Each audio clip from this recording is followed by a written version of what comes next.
আজকে আমি একটা মুসলমানের স্কলারের বক্তব্য শুনছিলাম, ইসলাম ধর্মে রেপ করাটা কোনো খারাপ কাজ নয়, ইসলাম ধর্মে মূর্তি পূজাটা খারাপ।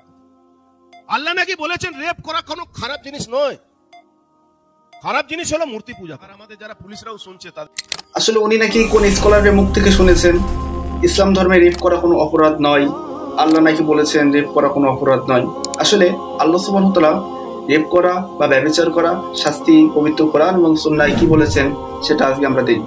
আসলে আল্লাহ কি বলেছেন যে রেপ করা কোনো খারাপ কাজ নয়? আসুন দেখি আমরা যদি দেখি পবিত্র কোরআন সূরা নূর 24 নম্বর সূরার 2 নম্বর আয়াত, এখানে আল্লাহ সুবহানাহু ওয়া তাআলা বলছেন, ব্যভিচারিণী ও ব্যভিচারী ওদের প্রত্যেককেই 100 ঘাত বেত্রাঘাত করো।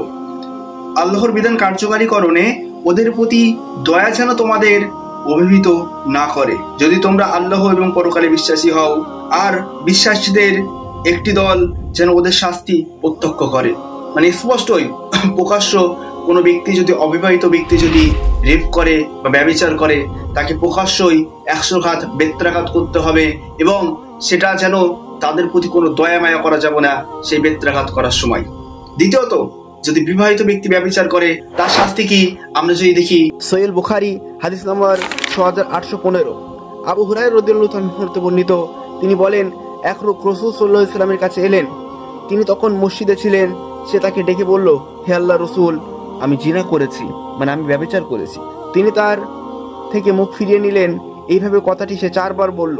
যখন সে নিজের বিরুদ্ধে 4 বার সাক্ষী দিল, তখন রাসূল সাল্লাল্লাহু আলাইহি ওয়াসাল্লাম তাকে ডেকে জিজ্ঞাসা করলেন, তোমাদের মধ্যে কি পাগলামির দোষ আছে? সে বলল, না। তিনি বললেন, তাহলে তুমি কি বিবাহিত? সে বলল, হ্যাঁ। তখন রাসূল সাল্লাল্লাহু আলাইহি ওয়াসাল্লাম বললেন, তোমরা তাকে নিয়ে যাও এবং আর পাথর মেরে হত্যা করো।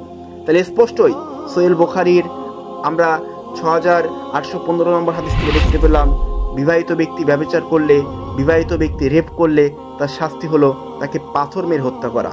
আর এই ব্যক্তি নাকি ইসলামে ব্যভিচার বা রেপের শাস্তি খুঁজে পায়নি। কতই না হাস্যকর! এমন কঠিন শাস্তি আমার জানা মতে আর কোথাও দেখিনি। রেপের শাস্তি, ইসলামী ব্যভিচারের শাস্তি হলো বিবাহিত ব্যক্তি ব্যভিচার করলে তাকে পাথর মেরে হত্যা করতে হবে, আর অবিবাহিত ব্যক্তি করলে তাকে 100 ঘাত বেত্রাঘাত করতে হবে, এবং বেত্রাঘাত করার সময় কোনো দয়া মায়া করা যাবে না, সে হাফ মার্ডার হয়ে যাবে আর কি। তাহলে স্পষ্ট আমরা দেখতে পাচ্ছি আল্লাহ সুবহানাহু ওয়া তাআলা ব্যভিচারের অনেক কঠিনতম শাস্তি রেখেছেন।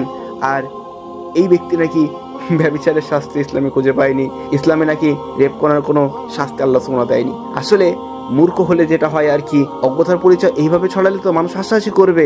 ভাই একটু ইসলাম সম্পর্কে গবেষণা করেন, দেখেন ইসলাম সম্পর্কে আপনাদের 98% ভুল ধারণা এমনিতেই দূর হয়ে যাবে।